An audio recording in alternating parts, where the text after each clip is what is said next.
So this is what I have been feeling, and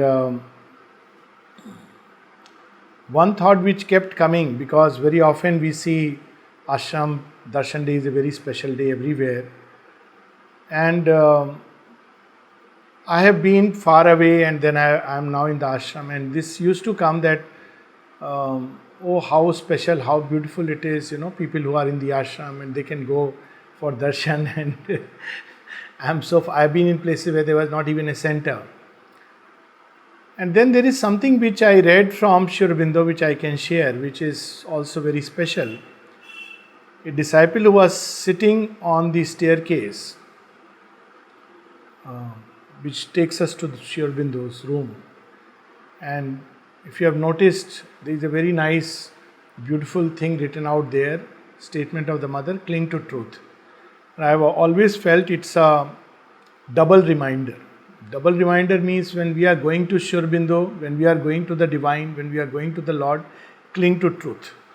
Whatever is your understanding of truth at that moment, show him that.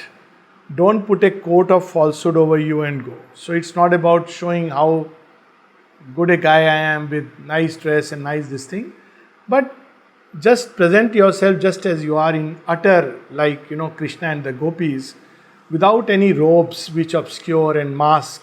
So we should not wear masks before the divine. So this was my understanding, that when we are going to the Lord, because otherwise what is truth? Cling to truth. We have to find the truth to really cling to it. It's not something which is the truth of opinions, not a truth of ideas, not a truth of my momentary feeling, but something very profound. And when mother was asked about it, she said, truth cannot be defined, but those who are keen, they will know it at each moment. So she has used the word in the form of original Sanskrit word dharma. It is something which reveals itself as you progress and grow. So this was my understanding, that when you are going to the staircase up to meet Sri Aurobindo and the mother, cling to truth. Don't cover it up in that sense. Of course, if truth has been revealed to you, that's the best. And the second part of it as a corollary was that don't cling to anything else. Don't cling to other things and carry them with you to the Lord. So it's a corollary, because we sometimes carry a whole multitudes inside our head. So that we should not be doing. When we are going to the Lord, we should only hold the truth of our being, our deepest aspiration, and it comes automatically. I am sure everybody experiences that when we go to Sri Aurobindo's room, spontaneously the deepest aspiration comes out. But then when we come down, come back, I feel that is a much deeper reminder that when we go to the world, then cling to truth, because there is something we have seen, something we have experienced, something we have known, something we have understood, but most importantly, we have felt the touch of the Lord. And I think it's so important to just hold on to that, because as we go through life, there is a tendency for all this to go into the background. And that's where I think today's message is so important, because when we move through life, through yoga, many things will happen, many things will come. In fact, the message is out there. Maybe we can read it. It's a very powerful message. Right there you will find it. It's a portion from Synthesis. And Sri Aurobindo gives us, it's from the chapter Faith and Shakti, from the Synthesis. And Sri Aurobindo actually reveals us the power of faith in this particular chapter. So many times as we go through the journey in life, as in yoga, many things will happen. Many things that will bewilder our mind, create confusion, doubts. They may come in the way of our hearts giving to the divine. But they will come and go away. Hold on to that central faith. Because while truth is still far cry for most of us, but faith is something so readily available to us. And faith is a reflex of the same truth which resides in our being. How do we know Mother and Sri Aurobindo are divine? Well, through the eye of faith we know it. It's not by this proof or that proof. And to those who are ready for the path, it is revealed, as simple as that. So this faith, the highest faith we can find within ourselves, we must hold on to it, because that is the great journey of yoga. And this is the reminder which we read today. In the yoga, as in life, it is the man who persists unwearied to the last in the face of every defeat and disillusionment. Many things will come. Many times one may feel as if, one has tried and it has not worked out. Things are not working out, things are failing. And yet one has to persist with faith. And Mother gives several examples. She gives the example of the hunter who whole night was shooting arrows in the dark. And in the morning he gave up, late night he gave up all effort. He was tired. And he said, I have failed. But in the morning when light came, he realized that there were many of the things he wanted were already there, because his arrows had shot them. So effort is like that it doesn't always bear a fruit immediately, and it gives the impression of defeat. But all these defeats are, as Sri Aurobindo says, pregnant with victory. They always prepare us for something greater and greater. And after many approximations, finally one arrives at the real thing. So he says you have to persist despite defeat. Then disillusionment. Disillusionment obviously comes because the mind starts with some idea, either of yoga or the divine. And as it goes further and further, these are like scales which are bound to drop off from our eyes. Very often, for example, it's very common to see here, and I'm sure in other places also. One is told that don't worry, you move on the path and Mother will protect you. And of course she protects you, but when you see somebody go through a challenging time, and then you wonder. I remember many years back, someone had told me with a note of disappointment that that man, and referring to some great personality, I won't take his name, but he was a great intellectual who has written books and many things. And the person said, see how helplessly he was lying on the cot, all his intellectual faculty is gone, he was into a state of dementia. So this man who was referring this to me was actually going through a state of disillusionment. That he was such a big devotee and look at what happened to him. But if you see from the eye of faith, you see a different thing altogether. When he told me this, so I shared my own understanding immediately, which I can share here. So to me it appeared as a marvelous state. I said, see this faculty on which he was so proud, and he approached the divine through this intellect. Suddenly the divine took away and he was lying helpless. So for a change, devoid of all this faculty, his inner being must be feeling that now really I have become a little babe in front of the Divine Mother. So very often props and things we hold on to in this yoga, they are taken away from us so that we can learn to hold on to the one single truth. And with that we can come back, we'll go to the message, but coming back to the story that this disciple was sitting on the staircase. So he had a thought that I want to see the mother in her room, and he wrote to Sri Aurobindo that I was sitting on the staircase and I had an intense desire to meet the mother in her room, to go to her room and meet the mother. And Sri Aurobindo gave a reply which was very relevant to me personally, because once I wanted to visit Sri Aurobindo's room 2 days before my birthday because I had to go away on posting. So I had asked permission to visit Sri Aurobindo's room, and I was told no, it is only on birthdays that we give. So I said all right, bit disappointed. I sat below, and one of my most marvelous experiences I had sitting there below. So this reply of Sri Aurobindo is very important, and this is something we should hold on to always. And he says, but the coming near to the mother should be in the inner rooms, not the outer. For in the inner room, one can always enter and even arrange to stay there permanently. So I loved this part that not only enter, you can actually stay there permanently. I said, this is something very beautiful. We don't have to wait till 17th November or 21st February or for that matter 15th August. We can arrange to stay there permanently. So what is required to really stay in the inner rooms with the mother? And the one thing which I felt that is required is just a childlike simplicity.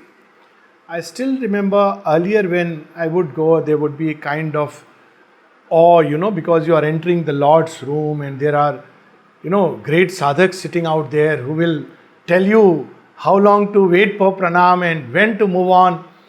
But over a period of time, particularly once when I had the great privilege to be with Champak Lalji for 20 days and there was a fixed time.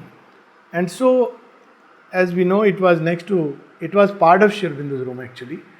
And one could go to meditate in Sri Aurobindo's room anytime. And then I realized that one has to be so simple like a child. It's your room, your Lord's room. Why should we be so tense?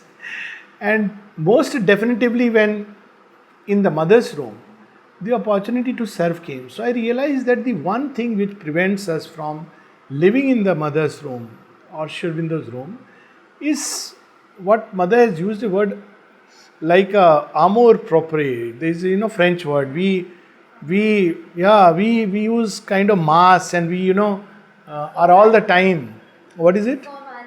Yeah, we stiffen ourselves. It's the ego which always identifies with a whole lot of things and feels stiff. Even within the ashram, you'll see that. Sometimes people are very stiff.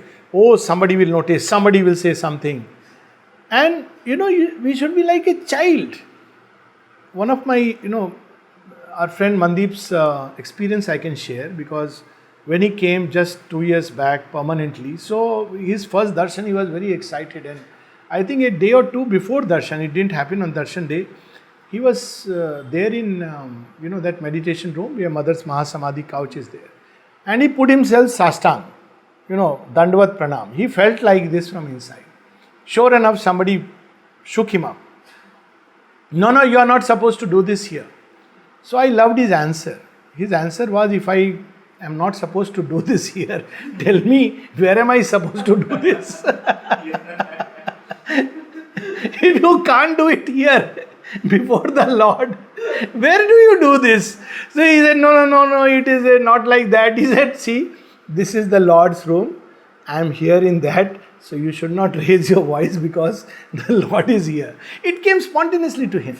And I felt this was so beautiful because, you don't have those. Normally we are very inhibited beings. We are carrying our own personality and persona, and the other person also brings his own personality and there is a reaction. But if we go with this idea, this is my mother's room, my original mother, for all lifetimes, this is their place. And then life begins to change. So I think it's very important to connect with her at this level so that we can always be with her and she can always be with us. There are people who didn't go incidentally to visit mother during darshan days. This I am speaking of after 1950s. So one of them was Bihari Bhai. I think he used to work in the dining room, banana service. So someone asked the mother, he doesn't come for your darshan. So mother says it's not needed for him. Why? She says, because I am always in him and he is always in me and he is fully conscious of it. Very simple person. And he knew when he is going to leave his body, and he actually told someone that by evening I would have gone. Don't keep things like this. He lived in a very simple way. So the question arises, if that be the real truth, then what really is the significance of going to the room? Is there a significance? And Sri Aurobindo would tell us yes. Why? Because this inner movement must always be complemented with the outer movement. And that is where we understand the difference between just an inner experience and an inner path, and when it is even the outer participates but with the true spirit. In other words, the outer darshan may be a very mechanical thing. We wear nice clothes, we go in time and we feel, wonderful, I have when we come back much the same. Of course, something does percolate. or an inner state where we understand that, it's an opportunity to meet the Lord. It's a gift of grace. And when we take it with that approach, with that attitude, then it makes a wonderful difference. See, we can, yeah. No, I am reminded of something, I'm reminded that on 15th August, when clothes have come all vast, I feel about Sri Aurobindo, this line we were reading today, how I understood. It is a day of great amnesties. Yeah, it is a day of great amnesties when much error is, when all our past errors are effaced. So, how I understood that, how does the Lord do it? Is it just a sentiment that on 15th August, Mother has spoken about it to one of the disciples, that, it is a day of great amnesties. Amnesties, as you know, is pardon. So, those who are in a state of prison or something, like we are all in prison of the ego, though we think ourselves free, so you are pardoned. For whatever reason you are in the prison, you are let free. So, as I was contemplating on this very powerful statement that what is it Mother has revealed, that on 15th August, it's a day like that. So basically what it means is that normally we blame this person, that person for error, for sin, for mistakes. But actually the soul is always free, it is always beautiful, it is always pure. So what goes wrong? It is the sheath in which we enter. The moment we enter into matter, all the past impressions, all the past doings of animal kind and dinosaurs and reptiles, they all crawl inside because they exist as impressions. And added to it are the energies that we have let forth, which are unfinished curves of our evolution, and they all come up and imprison us. So what does the Lord do? He takes the sheath, He comes into the same prison. And His presence is such, by the mere presence, He cleans it dry, because this is the action of the Lord. When you put love, divine love, what does it do? It transforms. It's very nature to transform. And if we really look at some of the past statements, it's not only about Sri Aurobindo that Mother is saying.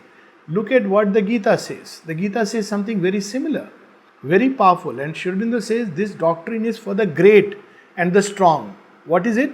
He says, Aham tva sarva papebhyo mokshishyami masucha.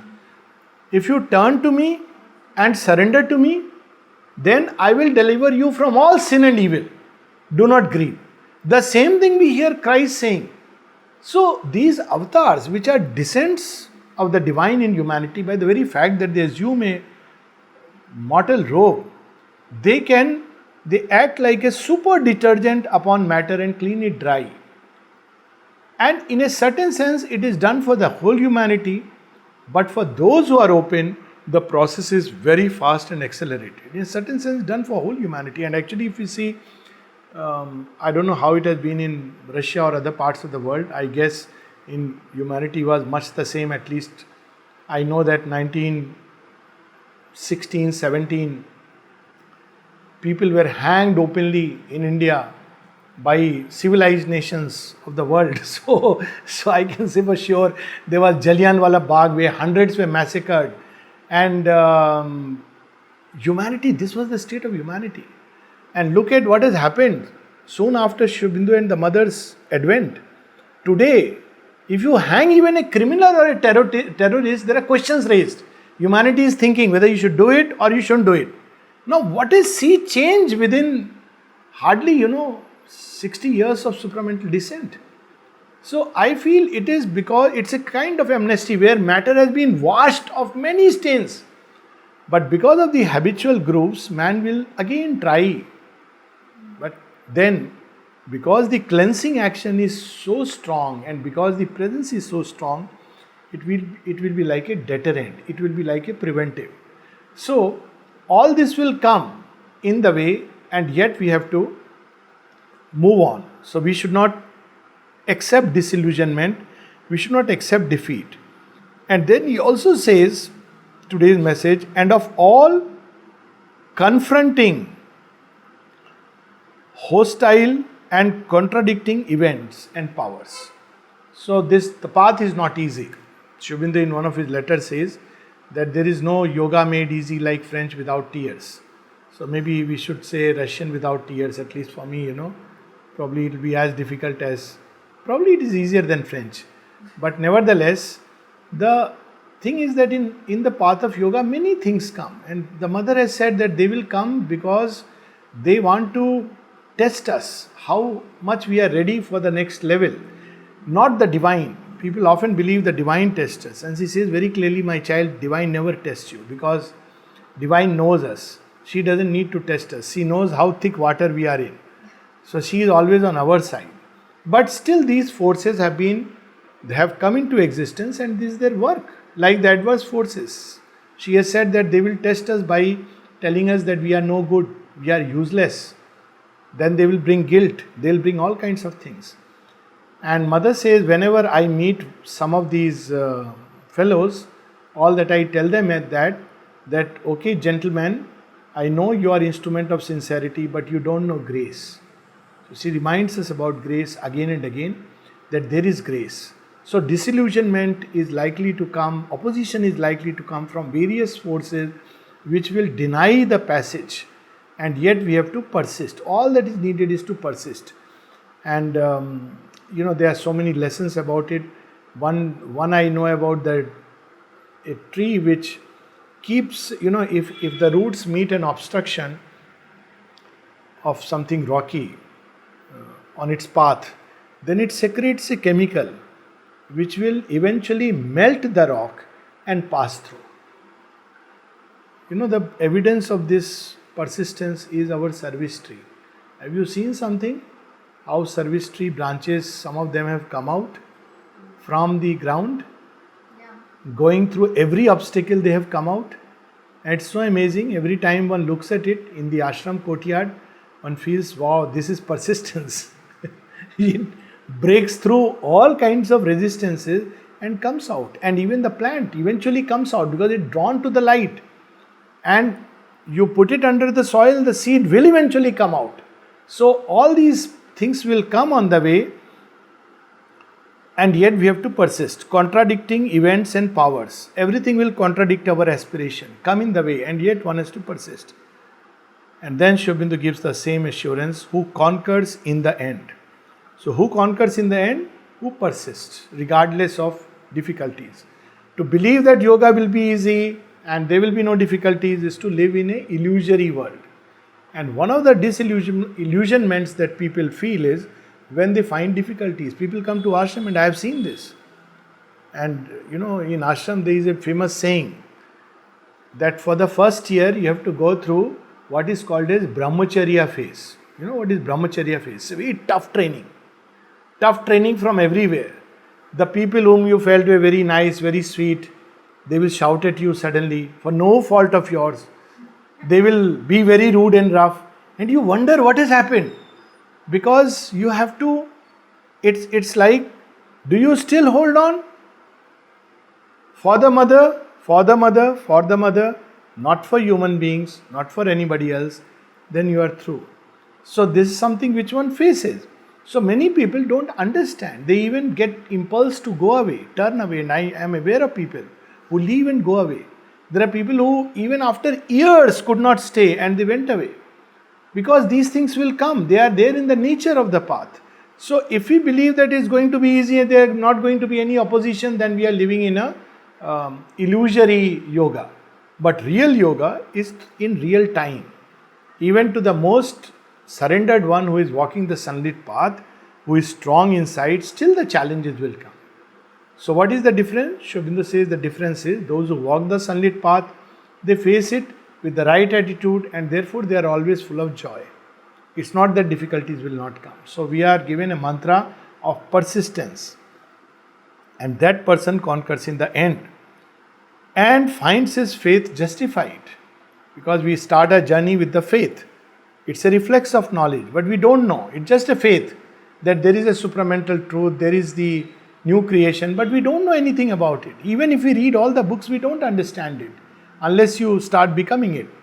And towards the later part, as you move on, then you understand. If you leave it halfway through and go away, that well, I don't know, they talk about new creation and supramental, but we don't see anything. We see some rude and rough human beings who are being chipped in their own turn. We don't realize what chipping is going on, in everyone. So he says that who persists, that person conquers and finds his faith justified.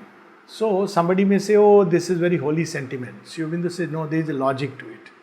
And the logic is because, it's a very powerful statement, because to the soul and Shakti in man, nothing is impossible.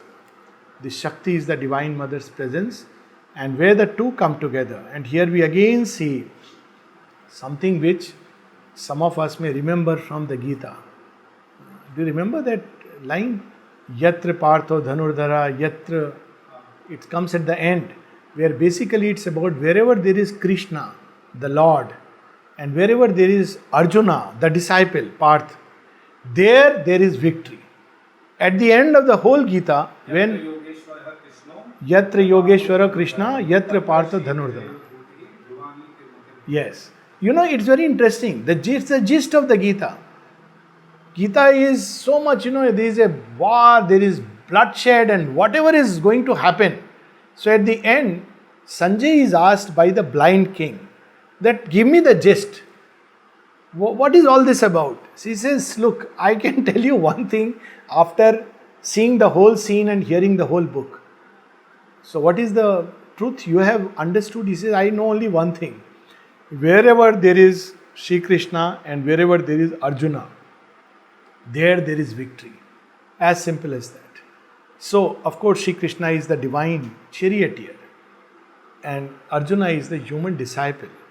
And wherever the two come together, there is victory. So, this same thing we are seeing here, but on a much larger scale. There will be Mahabharata, there will be obstacles, there will be bloodshed sometimes. You have to bleed tears of blood. But in the end, what we should do is we should let these tears of blood, their drops fall at the feet of the divine. And then what they turn into? They turn into petals of divine love. And the tears, when you shed ordinary tears, there are ordinary tears and tears of blood. Tears of blood are those that come from the depths of your heart. They turn into petals of divine love. And when normal tears, everyday life, they turn into pearls. So only thing that we have to do is persist and keep offering everything that happens on the way. At the end we'll find our faith is justified, and because to the soul and Shakti in man, nothing is impossible. I'm reminded of a line, a passage from Savitri, after which we can, if there is any questions, we can have that. So the passage from Savitri is from The Secret Knowledge. Similar thing, but in a very different way. One who has shaped this world is ever its Lord. Our errors are his steps upon the way. He works through the fierce vicissitudes of our lives. He works through the hard breath of battle and toil. He works through our sins, our sorrows and our tears. So we may ask, so what should we do, Lord? You are working. What is our role? So he says, whatever the appearance, we must bear.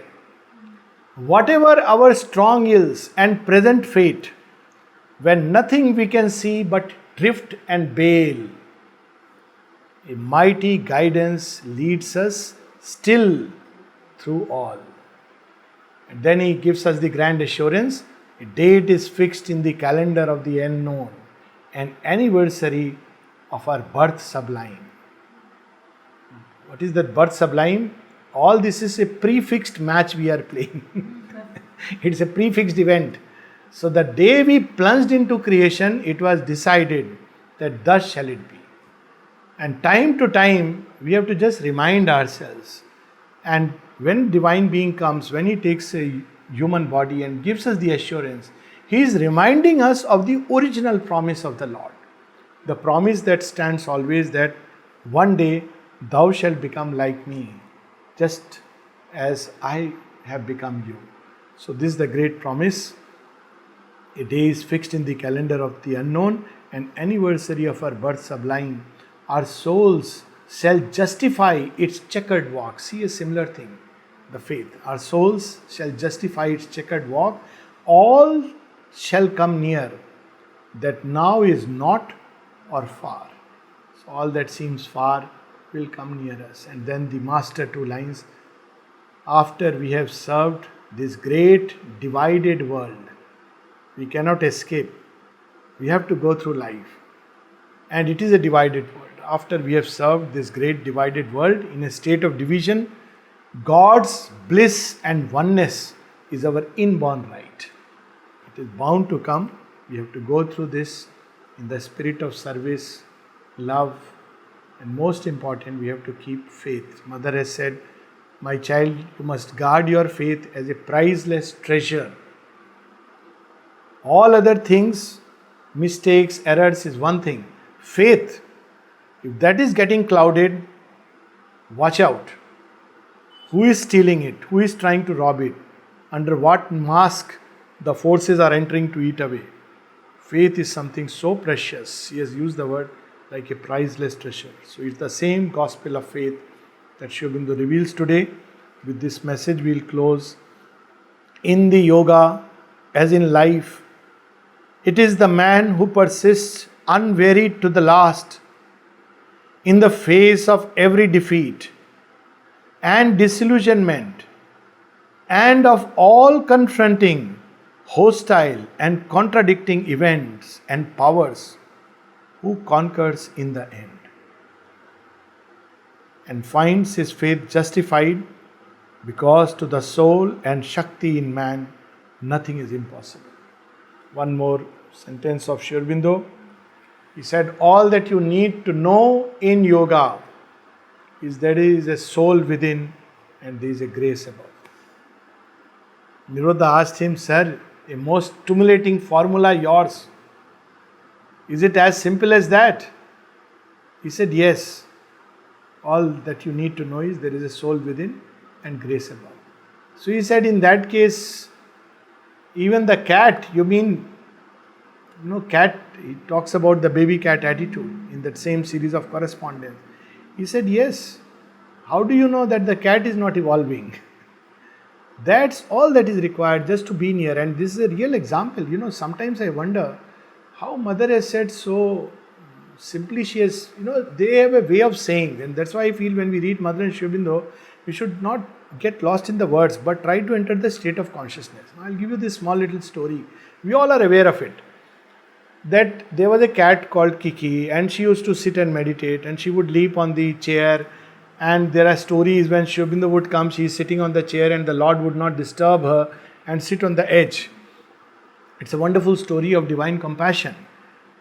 And she said after her death, passing away, she used to go in trance. And after her passing away, she has taken a human birth. Of course, she says it's a very primitive, early humanity, but a human birth she has taken. So there are many meanings people derive from this story, and all of them are true.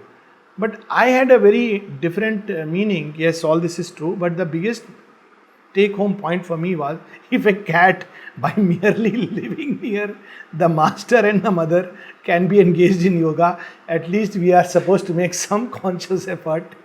Hopefully, we are not worse off than the cat. And this is what I felt, that if there is hope for the cat, if there is hope for all these creatures, surely there is hope for us. There is some aspiration, I am sure. Something more than the cat is there, more faith, more this thing. So this story of the mother is not just about a cat, but it's about the great hope that, look, my child, we have made even a cat. She will not say like that, I made the cat leap many lives through yoga. She will not say that, because that's the divine humility. She has told us a story. Now we have to get what mother is trying to tell her children. That, look, my child, why are you bothered? Even a cat I am carrying on the path of yoga, why can't I carry you? Of course, in a certain sense, man becomes worse than the cat because of this. So all that we need is faith. Faith in the soul within and grace above. So we'll stop here. If there is anything, we can anything you want to read or.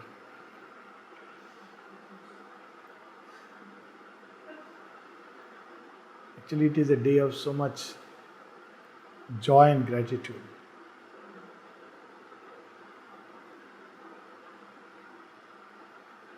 So one thing, yes, remained. I think that then why should we go externally? So I just touched upon it that because the outer body must participate in the movement. It is believed in Indian tradition, among the many stories, one of them is,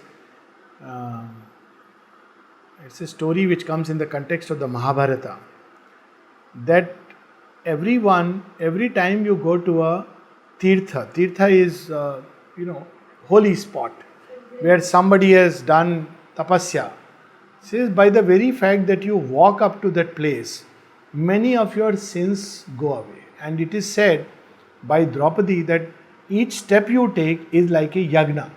So, you wonder again one of those hyperboles.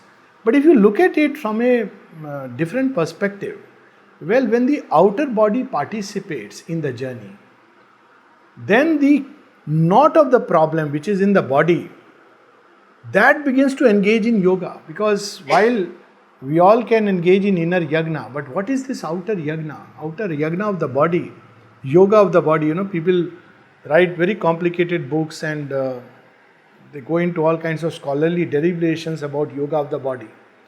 But to my understanding, a simple way of yoga of the body is to serve the divine. And if nothing else, to walk up to the divine. Now, each step you are taking is a yoga and a yagna of the body. Body is going to the divine. So it is actually engaging in yoga, just as the mind goes to the divine, the heart reaches to the divine. And then you see that some of these moments which are seemingly so light can be so profound. When Amrita once entered the playground a little late, the class was going on, and mother, who would suddenly spring up a surprise with him, and there was such a beautiful relation, she asked Amrita, "So Amrit, how far is the divine?" So Amrita said nothing. He walked up to the mother and said, "Mother, 15 steps." He actually counted the steps. Mother, 15 steps. And I feel there is a great profound truth in it. The truth is that every time we walk, so though it is true that we can meet inside, and this is a must, just mechanically is not enough, this is the primary. But even that movement can become beautiful, and when the body engages. So I personally feel that, people often say you don't have to go to Pondicherry, you can do everything inside. I feel they miss something very crucial. And the crucial thing is the joy of the body participating in going to the divine. They are not giving this joy to the body. And that's why when we come all the way, take the trouble, and I suppose when people from Russia and America travel, their greater grace, because for us it is so easy. Now imagine so many steps you are walking, 10,000 steps. So it's so much more grace. This joy of reaching out. No, it's a fact, I don't know. I mean, this has been my experience when I used to travel during my Air Force days from Patiala and other places, take a train and come. I remember the joy that I felt all the way reaching here, and then you're wanting to go to the ashram, and then when you go, it's like, you got your food, you got your air, which you were missing. Your water. Yeah, your water, that's right. Now when you are here, that joy is missing, because your body is already got into this rhythm. That joy which from separation, that coming all the way with the longing, because obviously you're going you have all the things on the way, experiences, good and bad or neutral, but your body is participating into the movement of yoga. And that's why again serving the divine is so important, whichever way, with your mind, thoughts, because you'll need a brain for that, with words, with hands, with feet, with every organ, serving the divine, because the body must participate in the movement of inner change, because that is the yoga of physical transformation eventually. Okay, so we can stop here, and thank you.